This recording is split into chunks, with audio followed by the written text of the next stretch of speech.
ശരി, നിങ്ങൾക്ക് ഒരുപാട് ചോദ്യങ്ങളുണ്ട് എന്ന് എനിക്കറിയാം. ചോദ്യങ്ങൾക്ക് എനിക്ക് ഉത്തരങ്ങളുണ്ട്. പക്ഷേ ചോദ്യങ്ങളുടെ ഉത്തരങ്ങളിലേക്ക് കടക്കാതെ തന്നെ നിങ്ങൾ പലരും വാർത്തകൾ ചെയ്യുന്നുണ്ട്. ആ വാർത്തകൾക്കുള്ളൊരു പരിഹാരമൊന്നുമല്ല ഇത് എന്നെനിക്ക് നല്ല ബോധ്യമുണ്ട്. അപ്പൊ അതുകൊണ്ട് തന്നെ എനിക്ക് ജനങ്ങളോട്, പ്രത്യേകിച്ച് പാർട്ടി പ്രവർത്തകരോട് പറയേണ്ടുന്ന ചില കാര്യങ്ങളുണ്ട്. അടിസ്ഥാനപരമായി ഞാനൊരു പാർട്ടി പ്രവർത്തകനാണ്. ഏതെങ്കിലും തരത്തിൽ ഈ പാർട്ടി ഞാൻ കാരണം ഒരു പ്രതിസന്ധിയിലാകണമെന്ന് ആഗ്രഹിക്കുന്ന ഒരാളല്ല. ഏതെങ്കിലും ഒരു പാർട്ടി പ്രവർത്തകൻ ഞാൻ കാരണം തലകുനിച്ച് ന്യായീകരിക്കുന്ന ഒരു സാഹചര്യം ഉണ്ടാകരുത് എന്ന് ആഗ്രഹിക്കുന്ന ഒരാളാണ് ഞാൻ. കാരണം ഈ പാർട്ടിക്ക് വേണ്ടിയിട്ട് എല്ലായ്പ്പോഴും ഇപ്പൊ സ്വാഭാവികമായിട്ടും നിങ്ങൾക്കറിയാമല്ലോ, ഈ ഇത്രയേറെ അക്രമം നേരിടേണ്ടി വരുന്നതിന്റെ ഒരു വലിയ കാരണം അത് ഞാൻ കുറ്റം ചെയ്തില്ലയോ എന്നുള്ളതിന്റെ മെറിറ്റിനപ്പുറം ഈ പാർട്ടിയുടെ എല്ലാ പ്രതിസന്ധിയിലും പാർട്ടിക്ക് വേണ്ടിയിട്ട് ന്യായീകരിക്കാൻ, അത് പാർട്ടിയുടെ മെറിറ്റിനെ ന്യായീകരിക്കാൻ, പാർട്ടിയെ പ്രതിരോധിക്കുവാൻ സമൂഹമാധ്യമം, മാധ്യമങ്ങളെങ്കിൽ മാധ്യമങ്ങൾ, സമരങ്ങളെങ്കിൽ സമരങ്ങൾ, അതിലെല്ലാം പ്രവർത്തിച്ച ഒരാളെന്ന നിലയിലാണ് സ്വാഭാവികമായിട്ട് ഇതുണ്ടാകുന്നത്. പക്ഷേ ഞാൻ കാരണം പാർട്ടി പ്രവർത്തകർക്ക് തലകുനിക്കുന്ന ഒരു സാഹചര്യം ഉണ്ടാകുന്നത് എനിക്ക് ഉൾക്കൊള്ളുവാനും അംഗീകരിക്കുവാനും കഴിയുന്ന കാര്യമാണ്. എനിക്ക് ചില കാര്യങ്ങൾ പറയാനായിട്ടുണ്ട്. നിങ്ങൾക്ക് ഒരുപാട് ചോദ്യങ്ങളുണ്ടെന്നറിയാം, പക്ഷെ എനിക്ക് ചില കാര്യങ്ങൾ പറയാനായിട്ടുണ്ട്. അപ്പോൾ എനിക്കെതിരായിട്ട് വന്ന കുറച്ചും താത്തു പിടിക്കാം. എനിക്കെതിരായിട്ട് വന്ന ചില ആരോപണങ്ങൾ, ആ ആരോപണങ്ങളിൽ എൻ്റെ പേര് പറഞ്ഞുകൊണ്ടുള്ളൊരു ആരോപണം ഉന്നയിച്ചത് എൻ്റെ സുഹൃത്തും, ഇപ്പോഴും ഞാൻ അങ്ങനെ തന്നെയാണ് പറയുന്നത്, എൻ്റെ സുഹൃത്തും ട്രാൻസ്ജെൻഡർ കമ്മ്യൂണിറ്റിയിൽപ്പെട്ടതുമായ അവന്തികയാണ്. അവന്തിക അങ്ങനൊരു ആരോപണം ഉന്നയിക്കുമ്പോൾ എനിക്ക് നിങ്ങളോട് പറയാനായിട്ടുള്ളത്, ഓഗസ്റ്റ് മാസം 1-ാം തീയതി വൈകുന്നേരം 8:24, ഇത് ഒരു ചാറ്റാണ്. ഓഗസ്റ്റ് മാസം 1-ാം തീയതി രാത്രിയിൽ 8:24 അവന്തിക എന്നെ ഫോണിൽ വിളിക്കുന്നു. അത് ഞാൻ കാണിക്കാം. അവന്തിക എന്നെ ഫോണിൽ വിളിച്ചിട്ട് എന്നോട് പറയുന്നു, ഇപ്പൊ എന്നെ ഒരു റിപ്പോർട്ടർ വിളിച്ചിരുന്നു. ആ റിപ്പോർട്ടർ വിളിച്ചിട്ട് പിന്നെ ചേട്ടനെതിരായിട്ട് എന്തെങ്കിലും പരാതി ഉണ്ടോ, എന്തെങ്കിലും മോശമായ അനുഭവമുണ്ടോ എന്ന് ചോദിച്ചു. അപ്പൊ അങ്ങനൊരു ആരോപണ പരിസരമോ ഒന്നും ഇല്ലാത്തൊരു സമയമാണ്. എന്നുവെച്ചാൽ അവന്തികയുമായി ബന്ധപ്പെട്ട് എന്തെങ്കിലും ഒരു കാര്യം കേൾക്കാത്തൊരു സമയമാണ്. സമൂഹ മാധ്യമത്തിലൂടെ CPM മറ്റൊരു പ്രചണ്ഡമായ പ്രചരണം നടത്തിക്കൊണ്ടിരിക്കുന്ന ഒരു സമയം കൂടിയായിരുന്നു സമൂഹ മാധ്യമങ്ങളിലൂടെ, വാലും തലയും ഇല്ലാതെ. അപ്പം ഞാനും ചോദിച്ചു, അവന്തിക അങ്ങനെ ഒരു ആരോപണം വരുന്നതെന്ന് ചോദിച്ചു. അപ്പൊ ഞാനതിന് മറുപടി കൊടുത്തിട്ടുണ്ട്. അപ്പം അതെന്തോ ചേട്ടനെ കൊടുക്കാൻ വേണ്ടിയിട്ടുള്ള ഒരു ശ്രമമായിട്ട് എനിക്ക് തോന്നി, അതുകൊണ്ടാണ് ചേട്ടനെ വിളിച്ചു പറഞ്ഞതെന്ന് പറഞ്ഞു. ഞാൻ അങ്ങോട്ട് വിളിച്ചതല്ല, ഇങ്ങോട്ട് വിളിച്ച കോളാണ്.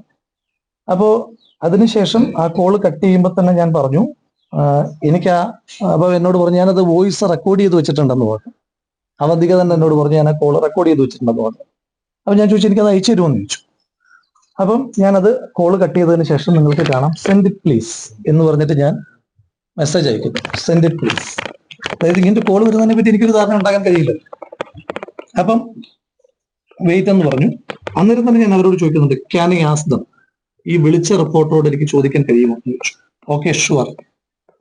അപ്പം വാട്ട് ടൈം, കോളിനെ പറ്റിയിട്ടാണ് കേൾക്കുന്നത്, വാട്ട് ടൈം. അന്നേരം പറഞ്ഞു ജസ്റ്റ് നൗ. അപ്പൊ ഞാൻ വീണ്ടും ചോദിക്കുന്നു, can I call that reporter? Yes. എന്നിട്ട് ഇനി ഞാൻ ശബ്ദം കേൾക്കും. ആരാണ് പറഞ്ഞത്? ചേട്ടൻ ന്യൂസ് 18-ലെ റിപ്പോർട്ടറാന്നല്ലേ പറഞ്ഞ? അപ്പൊ അത് സംസാരിക്കുന്നേ, നിങ്ങളിങ്ങനെ എല്ലാം മറച്ചു വെച്ച് സംസാരിക്കേണ്ട ആവശ്യമില്ലല്ലോ. അല്ല, ഞാൻ കാര്യം പറയാം. ഞാൻ പറയുന്നത് ശ്രദ്ധിച്ചിരിക്കുക. അപ്പൊ എന്നോട് പറഞ്ഞ ആള് എനിക്ക് ആളുടെ പേര് ഞാൻ ചിലപ്പോ അടുത്ത ഒരു ഫ്യൂ മിനിറ്റ്സ് കഴിഞ്ഞിട്ട് പറയാം. പക്ഷെ ഇപ്പം ഞാൻ പറയുന്ന കാര്യം ഉള്ളതാണോ ഇല്ലയെന്ന് പറയാ, ഇല്ലെങ്കിലെ വിട്ടേക്കുക. പറഞ്ഞത് നിങ്ങളൊരു പ്രത്യേക സിറ്റുവേഷനിലാണ്, ലൈഫ് ത്രട്ടണിങ് തരത്തിലുള്ള ഭീഷണി നിങ്ങൾക്ക് നേരിടുന്ന ഒരു സാഹചര്യം ഉണ്ടായി. ബിക്കോസ് രാഹുൽ മാങ്കൂട്ടത്തിന്റെ ഭാഗത്ത് നിന്ന് നിങ്ങൾക്ക് വളരെ പ്രയാസകരമായ ഒരു അനുഭവം നേരിട്ടു. പക്ഷെ നിങ്ങൾ അങ്ങനെ ഒരു കാര്യം പുറത്ത് പറയാൻ പേടിയുണ്ട്, നിങ്ങൾ ആരോടും പറയാതിരിക്കുകയാണ്. അതിന്റെ ചാറ്റും മറ്റേ ഫോൺ റെക്കോർഡ്സും എല്ലാ സംഭവം നിങ്ങൾ കഴിക്കാൻ വേണ്ടിയാണ്. പക്ഷെ ലൈഫ് ത്രട്ടൺ സിറ്റുവേഷൻ ആയതുകൊണ്ടാണ് നിങ്ങൾ ഒരു കാര്യം ഇങ്ങനെ മുമ്പോട്ട് പറയാത്തതെന്നാണ് പറയാറ്. അപ്പം അതിനിടയിലാണ് കാരണം എനിക്ക് ഇതിനെപ്പറ്റി കൂടുതൽ സീരിയസ്നെസ് ഇത് ആരൊക്കെ എവിടെ നിന്നൊക്കെയാണെന്നൊന്നും എനിക്ക് അറിയത്തില്ല. ഇയാളുമായി ബന്ധപ്പെട്ട കഴിഞ്ഞ ദിവസം ഒരു അലിഗേഷൻ ഉണ്ടായി അറിഞ്ഞായിരുന്നോ? ഞാനായിട്ട് ബന്ധപ്പെട്ടോ? റിലവന്റ് അല്ലാത്ത ആവശ്യമുള്ള വോയിസ്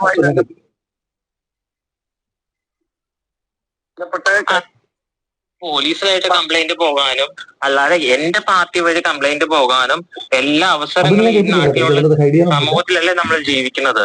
അപ്പൊ എനിക്ക് പേഴ്സണലി അങ്ങനെ തന്നെ എക്സ്പീരിയൻസ് ഉണ്ടായാൽ എനിക്കത് തുറന്നു പറയാനുള്ള ബോധവും വിവരവും എല്ലാം ഉള്ള വ്യക്തിയാണ് ഞാൻ ഇതുവരെ ആർക്കും കംപ്ലൈന്റ് കൊടുത്തിട്ടില്ല. പിന്നെ രാഹുൽ എന്നെ സംബന്ധിച്ച് എന്റെ നല്ലൊരു സുഹൃത്താണ്. എന്റെ അടുത്ത് മോശമായിട്ട് സംസാരിച്ചിട്ടുമില്ല. ഇല്ല.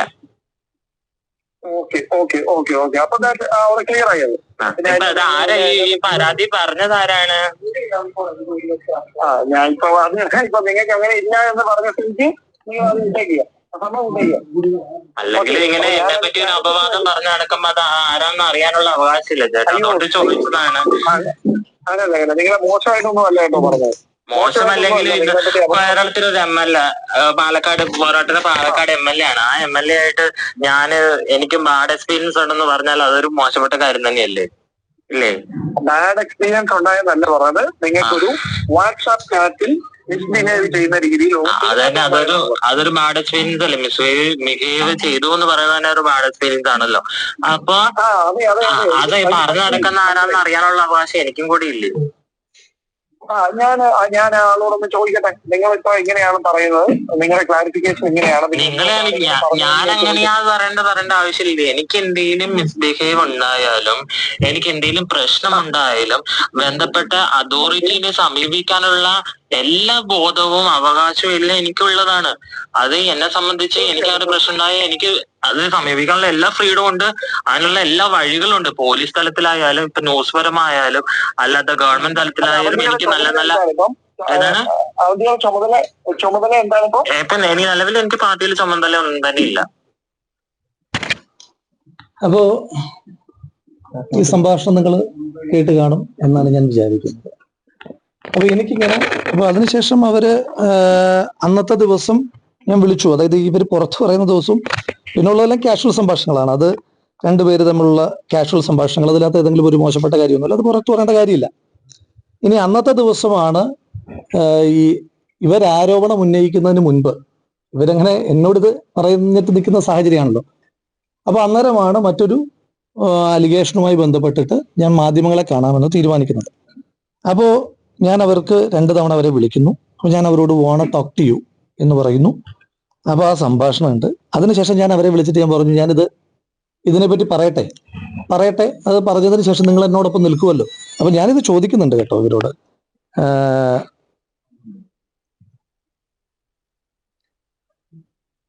ഇത് സംഭാഷണമാണല്ലോ. You will stand with me for justice in this issue no എന്നുള്ളതാണ് എന്ന് ഓഗസ്റ്റ് മാസം 1-ാം തീയതി ഞാൻ പറയുന്ന സംഭാഷണം. ഒരു കാര്യം എനിക്ക് പറയാനായിട്ടുള്ളത്, ഇപ്പോ അവര് പിന്നീട് പറഞ്ഞത് ലൈഫ് ത്രെട്ടനിങ് സിറ്റുവേഷൻ ആണെന്നാണ്. ഈ ലൈഫ് ത്രെട്ടനിങ് സിറ്റുവേഷൻ ആണെന്ന് അങ്ങോട്ട് ആ റിപ്പോർട്ടാണ് പറഞ്ഞു കൊടുക്കുന്നത്. നിങ്ങളത് കേട്ടു. അങ്ങനെ ലൈഫ് ത്രെട്ടനിങ് സിറ്റുവേഷനിൽ നിൽക്കുന്ന ഒരാളായിരുന്നു അവരെങ്കിൽ, അങ്ങനെയുള്ള ഒരാളായിരുന്നെങ്കിൽ അവരിപ്പോഴും പുറത്തു പറയില്ലായിരുന്നു. പോട്ടെ, അത് അവർക്ക് ഇഷ്ടമുള്ളപ്പോൾ പുറത്തു പറയാമെന്ന് വിചാരിക്കാം. പക്ഷേ ആ റിപ്പോർട്ടർ വിളിക്കുമ്പം അത് അവരെന്നെ അറിയിക്കേണ്ട കാര്യമില്ലല്ലോ. ആ റിപ്പോർട്ടർ വിളിക്കുന്ന കാര്യം എന്നെ അറിയിച്ചു എന്നുള്ളത് വരെ ഇരിക്കട്ടെ. ആ റെക്കോർഡിങ് അവര് തന്നെ എനിക്ക് അയച്ചു തരൂ. നിങ്ങളുടെ ഒരു യുക്തിയിൽ ഇപ്പം നിങ്ങൾ നടത്തിക്കൊണ്ടിരിക്കുന്ന വിചാരണകൾക്കിടയിൽ നമ്മുടെ രാജ്യത്ത് ഇപ്പം ഞാൻ വലിയ ഒഫൻഡറായിട്ടാണല്ലോ ഇപ്പം മാധ്യമങ്ങൾ ചിത്രീകരിക്കപ്പെടുന്നത്. അക്കാലത്ത് ഇനി നിങ്ങളുടെ വാദം അങ്ങനെ തന്നെ നിലനിർത്തിക്കൊണ്ട് തന്നെ പറയട്ടെ, ഈ രാജ്യത്തെ ഏറ്റവും വലിയ കുറ്റവാളിക്ക് പോലും നമ്മുടെ രാജ്യത്തിന്റെ നിയമ സംവിധാനം കൊടുക്കുന്നൊരു ഒരു അവസ്ഥയുണ്ടല്ലോ, അയാളെ കൂടി കേൾക്കുക എന്നുള്ളത്. അപ്പൊ ഞാൻ ചോദിക്കുന്നത്, ലൈഫ് ത്രെട്ടനിങ് സിറ്റുവേഷനിൽ നിൽക്കുന്ന ഒരാള് എന്നെ ഇങ്ങോട്ട് വിളിച്ചിട്ട്, അപ്പം ലൈഫ് ത്രെട്ടനിങ് സിറ്റുവേഷനിൽ നിൽക്കുന്ന ഒരാൾ സ്വാഭാവികമായിട്ട് എന്റെ തകർച്ചയായിരിക്കണമല്ലോ ആഗ്രഹിക്കുന്നത്. ആ ആഗ്രഹിക്കുന്ന ആള് എന്തിനായിരിക്കും അന്ന് രാത്രിയിൽ ഇതിന്റെ ഒരു പരിസരവും ഇല്ലാത്തൊരു സമയത്ത് എന്നെ ഇങ്ങോട്ട് വിളിച്ച് ഈ വിവരം പറഞ്ഞത്? എന്തിനായിരിക്കും എനിക്ക് അവർ ഈ കോൾ റെക്കോർഡിങ് അയച്ചു തന്നത്? ഇനിയും അതും ഇപ്പോ പരിശീലിപ്പിക്കുന്ന പോലെ അവർക്ക് ആർക്ക് വേണമെങ്കിലും പരിശീലിപ്പിക്കാം. അത്തരം കാര്യങ്ങൾക്കൊന്നും ഞാൻ കൂടുതലായിട്ട് മറുപടി പറയാൻ ആഗ്രഹിക്കുന്നില്ല. എനിക്ക് ഞാൻ അവരെ ഏതെങ്കിലും തരത്തിൽ ഞാൻ കുറ്റപ്പെടുത്തുന്നില്ല. ഞാൻ അതുകൊണ്ടാണല്ലോ പറഞ്ഞത്, ഞാൻ അവരെന്റെ സുഹൃത്താണ്. ഇപ്പോ നിങ്ങളിൽ പലരും എൻ്റെ സുഹൃത്തുക്കളാണ്. എൻ്റെ സുഹൃത്തുക്കളായ നിങ്ങളിൽ പലരും ഇപ്പോ സ്വാഭാവികമായിട്ട് നിങ്ങളുടെ ഉത്തരവാദിത്വത്തിന്റെ ഭാഗമായി നിങ്ങളുടേതായ ജോലികൾ ചെയ്യുമ്പോൾ എനിക്ക് അതിന്റെ പേരിൽ നിങ്ങളെ തള്ളി പറയേണ്ട കാര്യമില്ലല്ലോ. അപ്പം നിങ്ങളിപ്പോൾ എനിക്കെതിരായി വാർത്ത കൊടുക്കുന്നതിന്റെ പേരിൽ നിങ്ങൾക്കെതിരായിട്ട് ഞാൻ പറയേണ്ടുന്ന കാര്യമില്ലല്ലോ. അപ്പൊ അതുപോലെ തന്നെ അവര് പറഞ്ഞു എന്നതിന്റെ പേരിൽ ഞാൻ തള്ളി പറയാനൊന്നും ഈ നിമിഷം നിൽക്കുന്നില്ല. പക്ഷെ ഈ വാർത്തകളുടെ വലിയ പേമാരിയുടെ കാലത്ത് ഇത്തരം ചില സംഭവങ്ങൾ നടക്കുന്നുണ്ട്. അത് ഇന്ന് നടന്നതല്ല, ഓഗസ്റ്റ് മാസം 1-ാം തീയതി നടന്നതാണ്. അതുകൂടി എനിക്ക് നിങ്ങളോട് പറയണമെന്ന് തോന്നി. അതുകൊണ്ടാണ് നമ്മൾ ഇപ്പോൾ നിങ്ങളെല്ലാവരെയും കാണാനായിട്ട് തീരുമാനിച്ചത്. ഇനിയും എനിക്ക് പറയാനുള്ള കാര്യങ്ങൾ, ജനങ്ങളോട് പറയാനായിട്ടുള്ള കാര്യങ്ങൾ, മറ്റു കാര്യങ്ങൾ, ഒരുപാട് കാര്യങ്ങളെ പറ്റിയിട്ട് എനിക്ക് ജനങ്ങളോട് പറയാനായിട്ടുണ്ട്. അത് നിങ്ങൾ സ്വാഭാവികമായിട്ടും വാർത്തകളൊക്കെ ചെയ്യുന്ന സമയത്ത് എൻ്റെ ഭാഗം കൂടി, അത് ഈ രാജ്യത്തെ ഏതൊരു പൗരനുമുള്ള അടിസ്ഥാനപരമായ അവകാശമാണ്, അയാളുടെ ഭാഗം കൂടി കേൾക്കുക എന്നുള്ളത്. ആ കേൾക്കാനുള്ള മനസ്സ് നിങ്ങൾ തുടർന്നും കാണിക്കും എന്ന് തന്നെയാണ് ഞാൻ പ്രതീക്ഷിക്കുന്നത്. ബാക്കിയുള്ള കാര്യങ്ങൾക്കും ബാക്കിയുള്ള ദിവസങ്ങളിൽ തന്നെ മറുപടി. ഇതിന് പിന്നെ 3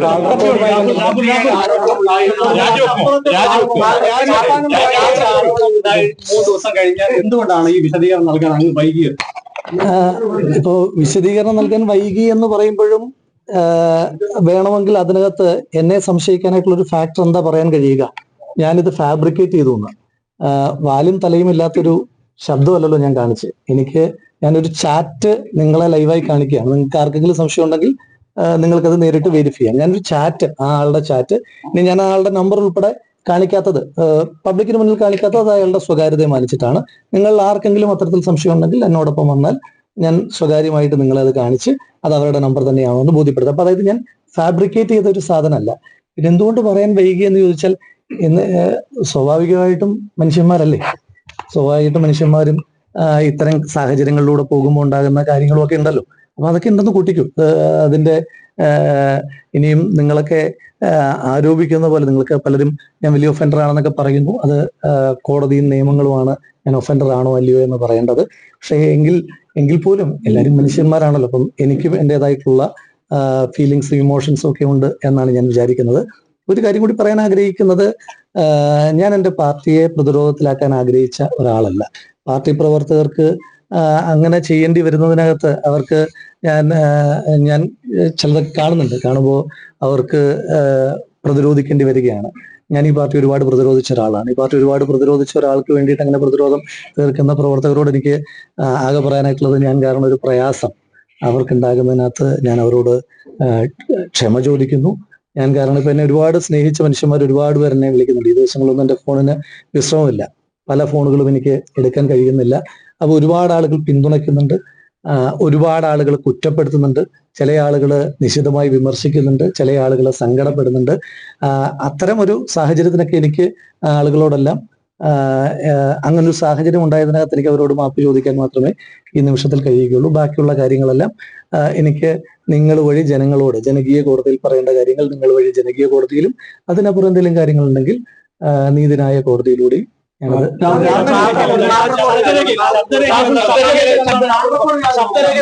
പറയാനുള്ളത്.